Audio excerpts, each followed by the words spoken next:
When you hit those stretches in a play or on set, but more palpably, I think, for me, on stage, when you hit those moments, those extended moments of flow, you are connected so fiercely with the person opposite you. You are listening to each other in every way.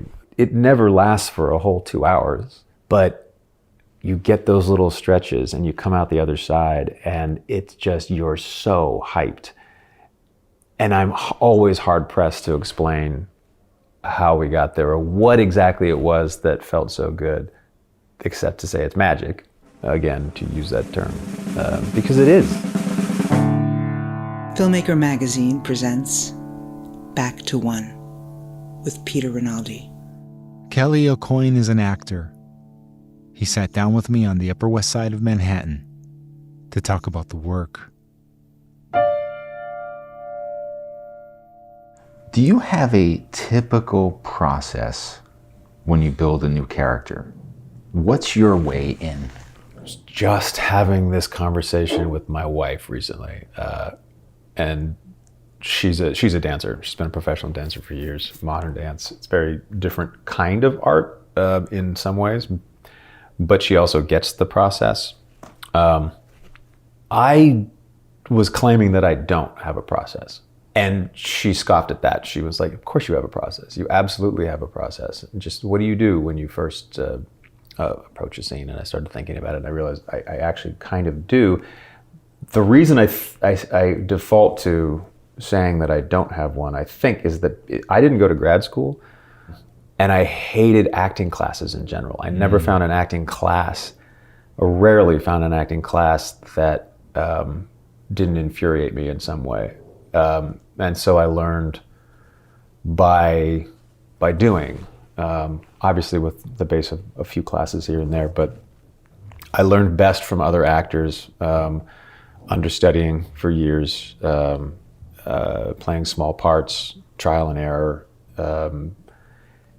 But when she said that, when she brought the fact that I do have a process to my attention, I tried to figure out what it was. And I think it's, from the moment I'm auditioning, I like to be and need to be off book, cold. To the extent, I don't worry too much about being word perfect unless it's the type of writer and director who needs you to be. But that's my first step, saying the lines over and over again in order to be off book as soon as possible so that my brain isn't searching for that. Mm-hmm. There's no part of my brain that is searching, and I can just be with the person opposite me. I suppose that the closest technique I've heard described to me that I vibe with, that makes sense to me, is Meisner. But I don't have the language of someone who went to a conservatory. I know what they're talking about in general when they speak, but it doesn't resonate and I understand it intellectually, but it doesn't resonate inside. My metaphors are more sort of sports oriented. Like, I really want people to play ball with me. Mm-hmm. And when you're really playing ball with somebody and you're listening ferociously to that person and that person is listening ferociously to you in that moment, that's where magic happens. And these spontaneous moments of discovery happen. And if it's on screen, then that's great, and you've captured that in that take. If it's on stage, then the directors I work with best with note what was working and what energy was working, and we sort of lock that in. And I also do, though, appreciate directors who will allow you to, locking in isn't parroting yourself. Mm-hmm. Night after night, day after day, but it's you've been able to figure out a framework, a path that might be relatively wide, but it's getting you the same place every time. Yes. There's a similarity to it. It's not. There's a world you've created, a line, but there's flexibility for maintaining it, keeping it alive, depending on. Some little accident that happens on stage maybe, or the audience is different that night, or your brain just fires in a slightly different way, and it allows you to to go in a slightly different direction and make discoveries. I love a show that you've been running for 50 performances and all of a sudden you're like, oh, that's what this scene is about, or that's what this moment is about. Right. And I love actors who get excited about that kind of thing too. And I love directors who are into it, and writers who are like, oh yeah. I mean, some writers will even say, I never thought of it this way before. Or others will be like, yeah, you finally fucking figured it out. You know? But I think I went through a period earlier in my career where I was a little embarrassed maybe about not having the same technical language as all these other actors who were my contemporaries that did go to grad school. It potentially made it a little bit more difficult to be on the same page. I do know that I had to learn to be more concise with and create my own language to speak to directors about. If I was saying something wasn't working and they were asking me why, there were times when I was so roundabout that it was like, well, I think we'll just keep going in this direction, because it didn't, if I had no viable alternative, or I wasn't even able to say, this just isn't working. Even that is more powerful than trying to like just spinning in circles about a general problem. Just I don't know what to do with this, but I know this doesn't feel right. Right. I didn't have the confidence to do that always, because I felt maybe it was a little imposter syndrome. Maybe I knew, just not to be weird, but I knew I was good. I knew that I could be good, and enough people who I respected were there during lean times to tell me things like that. But it was when I was younger. It was a little hard to have that confidence, to always have that confidence, the confidence to say I don't know. Yeah, I don't know where we are right now. And did that develop where you learned how to do that concisely, or did other things happen where you don't have to say it as much? Well, I never make mistakes anymore. Yeah, you're on the top. I'm brilliant from take one or rehearsal one. I think it just developed slowly. I remember there was one director I worked with who I just love, who I wrote her an email because I just felt like I was not, I don't know what it was specifically, just felt like I wasn't showing up. Not for lack of trying, but not showing up. And I wrote her sort of an email, obviously apologetic email, saying, don't worry, I get better. And then she wrote back, and at first she sort of laughed, thought I was joking. And then she wrote me a second email saying, wait a minute, are you serious? Are you worried? It's like, I'm not. I'm going to call you. And it was a regional theater gig, and she's like, no, what are you talking about? And I was like, yeah, but I feel so awkward in these places. And it's like, yeah, you're supposed to. It's middle of week 2. Like you're piecing. It's cool. You're piecing these things together. You're layering things on top of other things and discarding some, but you're building a character. And no, of course you're not comfortable. And that's something I knew intellectually was true about the process, but I wasn't trusting that I was doing that. And it was, her name is Lucy Tabergian, and she's she's a brilliant director, and one of my favorite directors that I've ever worked with. And that was a moment that really, really helped me, actually. And it's so interesting that you just kind of told a tale of 2 directors there, and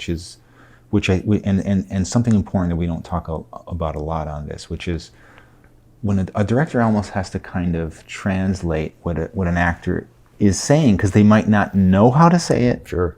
But there's a problem.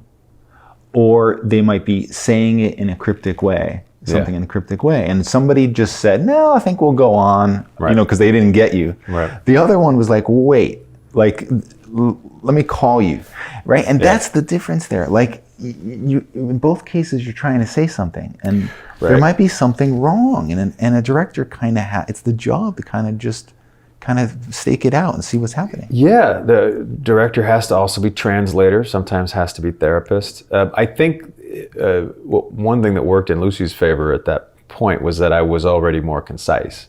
Like instead of instead of dropping hints or in a roundabout way saying, I don't know, well, no, maybe I'm suck, just kidding, or what.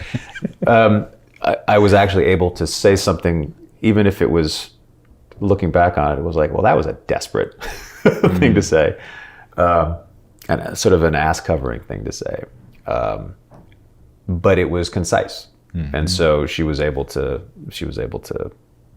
say, maybe I should talk to him, because I think she was really excited about where we were. And that helped me get excited. And it helped me, again, I'd already been learning this for myself, but it helped me remind me that, right, it's okay. Yeah. It's okay to feel, this is all exploration.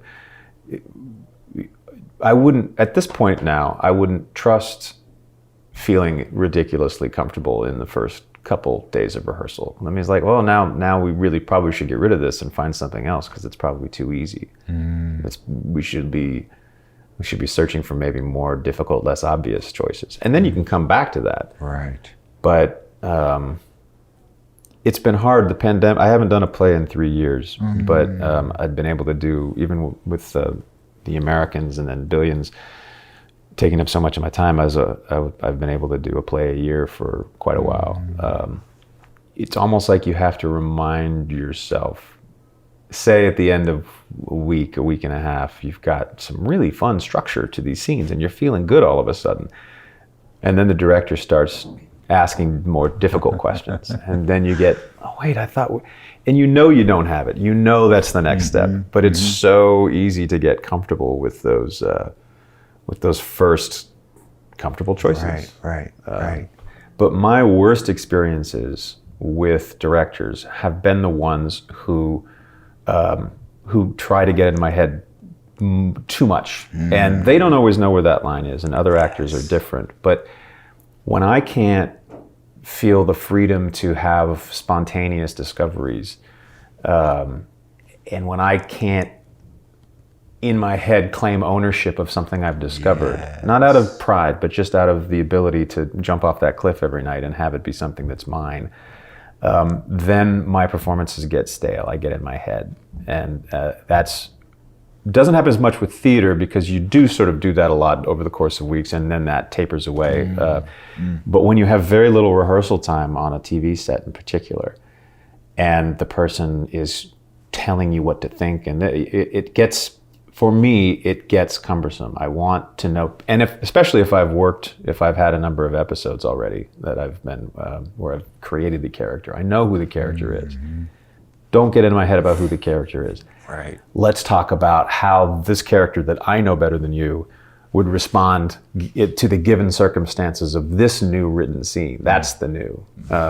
So, and I mean, it's coming out of a place for them with good intentions, right? Of course. And that's the hardest part. They don't know how problematic this is. Not at all, and they're probably excited. Let's talk about this. Like, I'm doing my job. Yeah, and hey, I'm vibing on that, and I have a great idea. What if you did that? And even and yeah, absolutely. On the whole, from a good place, it's. I bet you this never happens when you are directed by people who are actors, right? You bet it doesn't happen? I bet it doesn't happen. I would bet the same thing, and it's not true. There are just as many actors turned directors who have that. That is so weird. I'm going to say issue that makes it sound too big, because again, some people love that, but I think it's on the one hand, certain actors, especially actors who sort of go about things the way I do, would know not to do that, or would shy away from doing that. But other actors who know the process really get into discussing that minutia. Then they might be inclined, especially maybe early on when they're just beginning to direct. They might want to get into the weeds and just not know another way yet. So it can work either way, I think. There is something that you have acquired through going through what you just described with theater, which is like this kind of patience with when things aren't working. This idea that, this is the time to kind of work things out. Don't panic. Right. But I'm sure you've worked with a bunch of people now that have never stepped on the stage, and they're in these TV shows or these movies, and they don't have the benefit of having gone through that. And is this a real kind of benefit to have when you're working on the camera, or is it oddly something that is like, because you know how good it is when you have time like that, Right. and these people don't, right. You know what I mean? Is it actually a drawback in a way? To have had that experience? To have known what it's like to kind of have the time to work through things. Certainly early on, I would say, if it wasn't, certainly early on it was a drawback for me because theater was my base forever. I would do guest star appearances here and there, handful here and there. But it wasn't until my 40s when House of Cards, then The Americans, then Billions hit, and things changed. And I remember there were two reasons why I discovered reasons why. I just felt like I wasn't as good on screen. I got to a point where I knew, it was a challenge and I wasn't always good, but I knew I was good on stage. I knew I could pull out a character. I knew I could find something. I knew I could command the stage. I felt very comfortable on stage. I felt very comfortable vibing with the audience and playing ball with the audience. And I just never quite had that on screen, which meant I never fully felt like I was completely dropped in any given moment. I was learning technical things to make the performances passable and sometimes good enough, but I was never satisfied. I never got the thrill. One of them was that I was always tired when I showed up on set. I wasn't used to it. It is the exact opposite. Right. The schedules. Theater folk are night owls. TV folk are crack of dawn wake uppers. You're lucky if you wake up and it's at all light outside. So honestly, this is not an endorsement, but I did get a prescription for Ambien, and I would take like a quarter of the pill, so it actually got me to sleep. Yeah. And the first day I showed up on set, having slept for 7 hours as opposed to 3 or 4, I was like, oh, I've just been tired all the time. Fuck me. But the main thing, and that's, I'm not on Ambien anymore, but it definitely was helpful to sort of let me realize, okay, well, if you have to wake up at 3:30 in the morning, start trying to wind down and going to bed around 8, and if you can be asleep by 10, anyway, that's huge. And no one talks about how important that is. That's right. They don't. It's so mundane and so silly. And it's easy to be like, oh, I'm tired today. But especially if it's new to you, as it was then, I was not comfortable on set yet. I wasn't familiar with how sets work enough to get past, to overcome being exhausted. And you need focus, like so much. Focus, you need the synapses have to fire because you don't have rehearsal. You have to be in the moment and be comfortable in the moment and loose and just, they have to fire more quickly with result-oriented stuff. Right. As opposed to theater where there's not the same type of pressure. Yes. The other thing was getting used to the lack of rehearsal. And what I discovered, I think particularly with The Americans, was after I'd done maybe 15 episodes, 20 episodes, I had a backstory. I knew who this character was. And so much of a rehearsal process in theater certainly is discovering who that character is and building that character. And then you build on the given circumstances. Well, that was taken care of because I knew who Pastor Tim was from Americans. I know who Dollar Bill is and Billions. And all I have to do now is jump into the situation and respond accordingly. How would Bill behave in this manner? And then you can rehearse a little bit, although TV doesn't give you any time really to do that. And then also, if you've worked with these actors before and you have these built-in relationships, it becomes like a little mini example of what a rep company would give you in theater. Right. We've been working together for years, so we can provide something unique because we know how to play off each other. Right.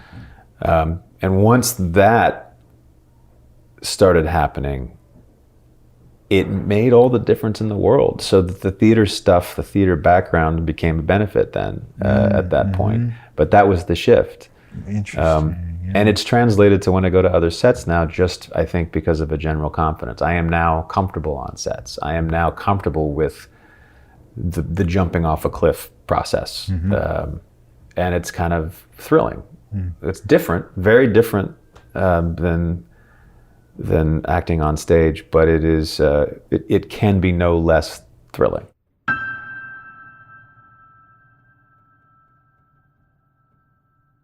Can you go through what you do on the day of a show as opposed to what you do, and I'm talking about you personally in your alone time, as opposed to on the day when you're going to shoot, like dollar bill or whatever, on the set, what you need kind of around your environment? Do you get away from people? Do you... And is there a huge difference between, like, you know, before the curtain is pulled or before action is called?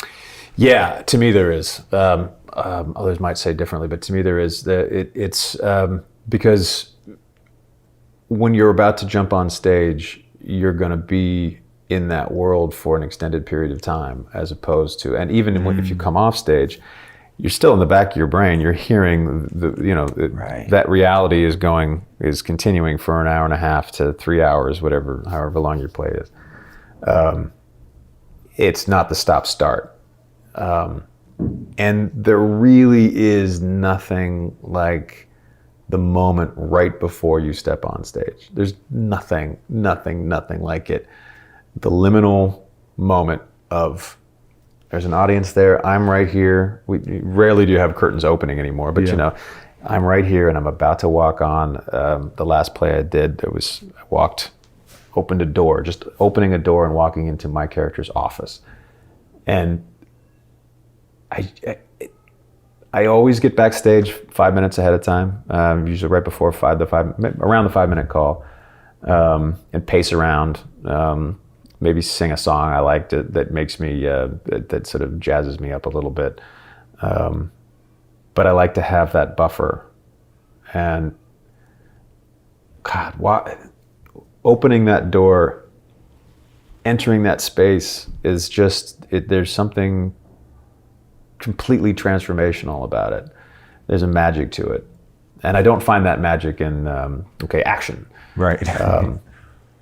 That's fun. Certainly, but different kind of magic. It's just, I guess. yeah. There's not to be too grandiose, but there is some, like, theaters are holy spaces to me. They're my version of holy spaces, and so and they are so in different ways with and without audiences. I love a ghost light, you know. I love an empty theater and feeling the ghosts of the people who have been in there, even just that night or last night or 100 years ago. And there's a magic to that, a very quiet magic, like you're privy to something. And there's a different kind of magic when there's an audience there. There's a kinetic connection. There's an energy. There's not everyone understands that the audience is as much a part of every performance as the actors up on stage. One tiny little thing they do might trigger something slightly different on stage, and no performance is ever exactly the same. I've said this many times, but so many people, and a lot of actors who don't do theater too, are like, how do you do the same thing over and over again? I just could never do that for 3 months, doing the same thing, eight shows a week. And they don't understand that it's not the same. Right. It's just not. And yes, there's a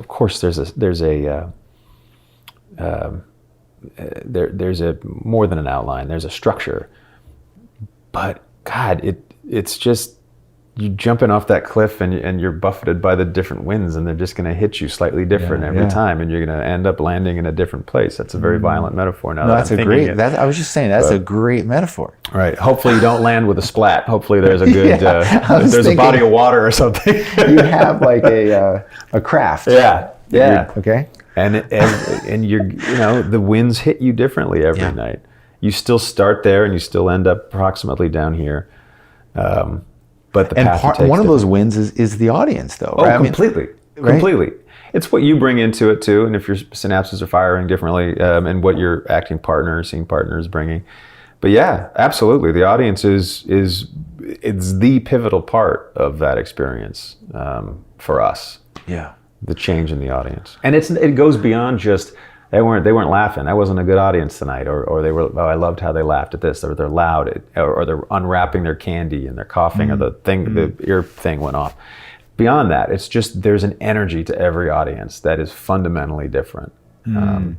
Good, bad, same audiences, whatever. Just it's palpable, and you don't get that on set. I wonder if this is why I have sometimes a problem going to see theater, because when it's bad, I like there's nothing worse than it, and I think it's because I feel so bad that I'm a part of the like I'm contributing to this or something. I'm feel almost culpable? I was just gonna say yeah. I was looking for the word. You just said it, and I feel I'm guilty. I'm it's too much responsibility. Fascinating. I love that. And I want to crawl away. Like I've felt so many times of leaving, and maybe I just see bad plays. Well, it is hard if you're seeing, and bad's always a hard word to use, but it's a good word for this general discussion. A live performance, a bad live performance is much worse than a bad taped or filmed performance, because you can turn that off really easily. That's right. It's very hard to leave a theater and not feel like an asshole. Right.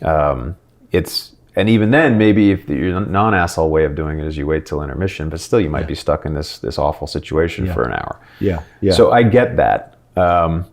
Conversely, though, I will say the experience of seeing the best play I've ever seen was greater than the feeling of seeing the best movie or TV show I've ever seen. Yes. And that's not to diminish those film viewing experiences. Yeah. It's just that when something really clicks and can move you, it moves me anyway. Yeah. In a way that something film just can't. And I think it has something there's something inherent in the ephemeral nature of it. Yeah. We're not thinking to ourselves, no one else is going to see this exact thing ever again. I don't think we're thinking that very often, but I think somewhere in our DNA we know that. Spiritually, we know that. And that's huge. Yeah. This is a unique moment that we're all sharing. And, increasingly our culture doesn't have a lot of things like that. Right. We're going the other direction in general. You're making me feel like that it's also because the audience is literally involved with the creation of that event. Absolutely. And because of the energy, that's why it's almost like, it's the ultimate high, but it could be the ultimate low for the audience. Sure. Because of their culpability, as you say. I love that. I'd never thought of it in that way. The way you're describing the pressure or the responsibility. I'm gonna now, next time I give a bad performance, I'm blaming the audience. It's like, you can't fuck these guys. No, but I do. I mean, honestly, that's even though it has led you to see less theater or be a little trepidatious about seeing theater, it's kind of a beautiful reason. Yeah, exactly. I respect it. And you're so drawn in that you do feel that connection. You do feel that you're a part of creating that evening, and whether or not that manifests in guilt and whatever, but just that idea alone is a beautiful idea in my mind. A friend of mine just booked her first role in a TV show, and I actually Nice. Yeah, it was a very small role, but I met her right after they were filming in my neighborhood, so I met her right after. It was exciting. But and this is a show that's been around for a long, long time. And she described the experience. It was interesting to hear her talk about the regulars that were on and the way it was filmed. And it was kind of shocking, but not surprising. Like it felt like it didn't have a lot of joy, right, to say the least. Right. It had she said it felt like they were really tired by the work, huh. And maybe this was just a wide-eyed person seeing this or whatever, not been around a lot of sets. Yeah, sure. But it just made me think, because when I was looking into you, it made me think, again, this is just according to me, but when you think about like what the most ideal situation would be for an actor, especially an actor who loves theater, right? It would be to get a small role on a TV show that goes many seasons, where you work a couple days in a week, or a couple days even in a month, for a couple months, and then you have the rest of the time off, and you can do plays, and then you don't get kind of drained by the show, which is almost hard to even say this, because actors want to say, I'm so privileged that I have this work. Like I talked to Jean Smart, and I almost regret asking her this, but I was like, Hacks, can you imagine Hacks season 7? And I saw like the blood drain out of her face. And she said something very nice about that, but you can tell she doesn't want to be on Hacks for 7 seasons. Now, she'd never say that. Do you know what I mean? Like, it's an acclaimed show. Yeah. There's something though about, it's almost like, careful what you wish for, right? This is all my prelude to just say, don't you think that you're living the real dream here? Like playing Dollar Bill and being able to do other things. I think there is potential truth to some of that. It depends certainly on the show. It depends on the role you're playing. If it's a all-consuming role, but it's awesome, then you might want, and the writers are taking it in different directions every season, then it might be really rewarding. It depends on whether you're a network show doing 22 episodes a season, or if you're doing a cable show of 8 to 13. Billions is 12. So you're working 6 months out of the year, even if you are in every scene. No one in Billions is in every scene. Even the main guys, Damian Lewis and Paul Giamatti for the first 5 seasons, even they had their storylines, but they were only shooting half of each episode essentially. And by the end of the season, it broke down to that. So if you shoot, it never works out exactly like this, but if you're shooting an episode in 2 weeks, you work a week and you're off a week, even if you're a main character. There's also the camaraderie you may build up with the cast that may keep you going and keep it energized. In season 6, I still have fun working with the people I've known and I've been working with for so many years, plus some new people coming in. It can get stale, but it doesn't necessarily get stale. There also, you're on a Broadway show for 3 years. Yeah, things can get stale. I think there's always the danger of that. But another thing that sometimes happens is, you go through that maybe dip in energy, or that dip in feelings of joy for the project you're working on, and then somehow you let it go, and new things hit because you went through that process. I think maybe that's more true in a long run of a theater piece, where you start sounding like you're just parroting yourself, but then all of a sudden somehow you get through that, and on the other end is like, oh, this is even deeper than it ever was before. But I think that can happen in TV shows at times too. Look at West Wing. I don't know if you were a West Wing fan, but kind of took a little bit of a dip because they were transitioning out of Sorkin and into other people creating or writing it, and then they completely transformed themselves when they had the new election and Jamie Smits and Alan Alda came aboard. And a lot of the people who had been involved for a long time, you could just see them sort of blossom again. I think it's a case by case situation. It is nice to be able to do other things. I even had said, because I can't remember if I was telling you this or somebody else, in season 6 of Billions, Dollar Bill's not around as much because he goes, after Axe leaves, he walks out and protests and he starts his own company.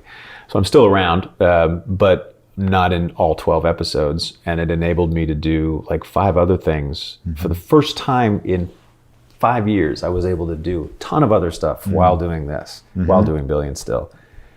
And it felt great to spread the wings again, you know, and all the characters were very different. And, you know, nice to remind yourself that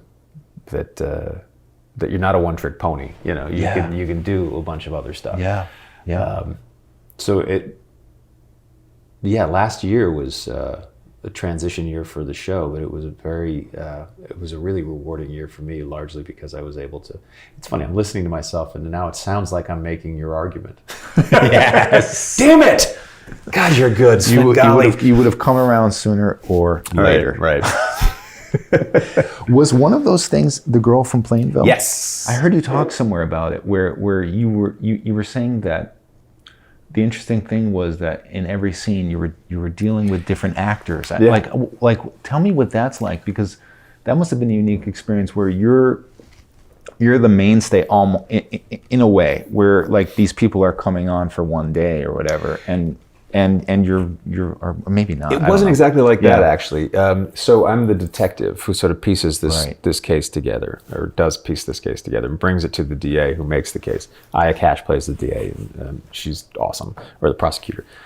I'm heavier. It's almost in the way that the Law and Order episodes were kind of, you see the law stuff first, and then you see the court stuff. So I'm heavier in the first half of the of the miniseries, limited series, and popping up here and there as in the back half. But so it wasn't that there were people just coming in for a day's work. It was that that would be the Law and Order. Right. There were so many stories, so many characters on both Colton Roy's his family and friends, and then Michelle Cotter's family and friends. And so in trying to piece everything together, I'm used to, with all the other shows I worked on, I'm in the same place. The Americans, I was always working with Paige or the Jennings, having conversations with them.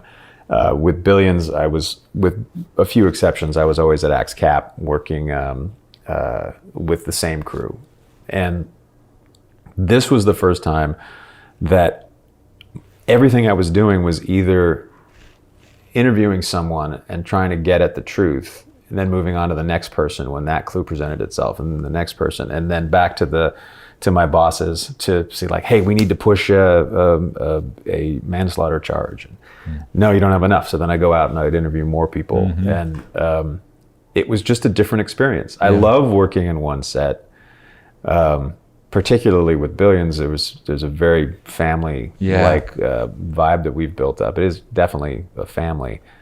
You don't get that with this. I didn't get that on The Girl from Plainville, but I got what I've always lamented about Billions is I've never done a scene with Condola Rashad. I've only done one scene with Paul Giamatti. I've only done. I've never worked with half the people who are on the Chuck Rhodes side of things. So it was fun to experience that and just be able to drop in with everybody. Yeah. Can we do something a little strange? Can we, if we wanted to... Is this about to be an HR situation? This feels like an HR environment. Okay.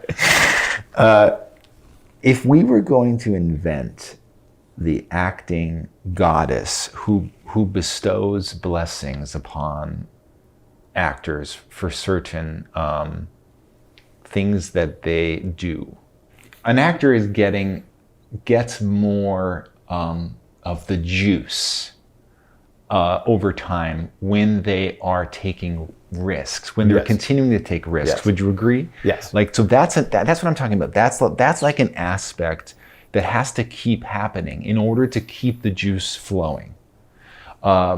I guess another thing would be like keeping your empathy going. Someone might disagree with that, like, you know, because maybe you know so many asshole actors that are doing just fine, that have zero empathy, which might, you know, might be a separate discussion. But I just want to know what some of your things would be, if you can build that in, where it's like, and are you facing some of those things right now, which is like, I need to keep my juices flowing. I need to get back to that stage. It's been 3 years. Like that, you know, is that one of the things that is kind of the fuel, keeps the fuel of the juices going, that juices up all other aspects of this endeavor? The need to return to stage is tangible. I don't think it's necessarily directly connected to making my work on screen better. I think it's just my own soul needs it. My spirit needs it. I'm actually about to, when I leave here, I'm going to my first live rehearsal in nearly 3 years. Wow. Manhattan Theater Club, we're doing a week-long workshop of a new play. Awesome. I get to play Joe McCarthy, so it's my political wonkishness gets to political freak flag gets to fly. So yes, for me, I need that, and I want the theater gods to bestow that on me, and I'm getting a little taste of it right now, which is great, or I'm about to in an hour or two. I mean, God, I'm actually, as I was just saying that, I'm getting tingly. I'm going to be in a room with other people with a binder and a script, and we're going to be looking at each other, right? Not on Zoom, right? Amazing. God creating bless. something. God bless. It's good. Anyway, yeah. I think one thing I absolutely need the god or the goddess or whoever they are to bestow on me and continue to let me have access to is that ability to risk. And I don't know how you meant it exactly, but yes, in terms of taking characters that terrify you or characters that you're not 100% sure you can do, yes, but if someone else is saying yes, right, you should. Or I have an idea, I think this is an interesting thing for you to try. But also, in a much less obvious way, the moment-to-moment reality of your situation, the mundane thing you're doing while the camera is rolling, there's a certain type of risk that you are taking whenever you do anything. I mean, it's tied to, and I don't know if I'm going to draw as coherent a line as I feel inside me to you or for the people listening, but what I'm talking about is tied to that old thing. Every once in a while, people, you know, that thing where people are like, oh, I forgot how to walk. Yeah. Like someone's watching me and a camera's watching me, and I like, do I swing my arms opposite? Oh my God, I can't. Why can't I just sit down? Why can't I just pick up a cup of coffee? All of a sudden, I'm not real. There's a tiny inherent bit of risk in playing pretend. This is how I would do this. There's like you're showing your cards. I don't know. No, I know what you mean. I'm not exactly clear, and that's minor. It's not. It's minor. Each one of those is minor, but in the aggregate, they're huge, and they are what make the types of performances I love seeing are people who are just so comfortable in their bodies. And if I've ever given a performance where people talk about how you just seem so comfortable, like I love that. That's what I want to feel when I'm up there, and what I want people to feel comfortable in the room watching me. So yes, I think continuing to be able to feel comfortable risking and being okay. And that doesn't mean not being afraid. You certainly can be afraid, but continued bravery is what I would love to be bestowed. Because you can't be brave if you're not afraid to begin with. Yes. And I would hope that those gods would also keep me listening as ferociously as possible in every moment. And what does that take? Like, why would you stop listening? I think if you're one of the technical things, if you're trying to remember your lines too hard. I've been with actors on stage where they don't have their lines, and there's a glassiness to their eyes, or it's just they're not dropping in as fully as some, and it's like I can't see. Maybe the audience won't be able to tell, but I can't see beyond the eyes. I can't see what's behind them, and obviously, literally, you're not. But you know exactly what I'm talking about. If you're with somebody who you know is actually ruminating on what you're saying to them, you know is actually taking you in, their eyes are different than someone who's just looking at you. Yes. And I don't know what it is that specifically that makes any given person at any given time stop listening, but you can tell when they do. I've certainly had moments where I'm like, stop it, just listen. It's usually in rehearsal. Like if there's a problem with a scene, I don't know how to get past this moment. I don't know how to manufacture this moment because I have to be at this. And it's like, well, no, that's the problem. I'm trying to manufacture it as opposed to taking it off of what this other person might be giving me. And you can slingshot that into something for yourself and you get there. And for me, I often don't know exactly how I got there. I certainly can't put it into words. Again, back to that lack of classical training, I suppose. But it just, you know it when you feel it. It's almost like, flow. It always sounds pretentious to talk about flow, but when you hit those stretches in a play or on set, but more palpably, I think, for me, on stage, when you hit those moments, those extended moments of flow, I think it's like you are connected so fiercely with the person opposite you. You are listening to each other in every way, visually, orally. It never lasts for a whole 2 hours, but you get those little stretches and you come out the other side and it's just, you're so hyped. And I'm always hard pressed to explain how we got there or what exactly it was that felt so good. Except to say it's magic, again, to use that term, because it is. We create moments of magic on stage. One of my favorite quotes about creating art was that there are no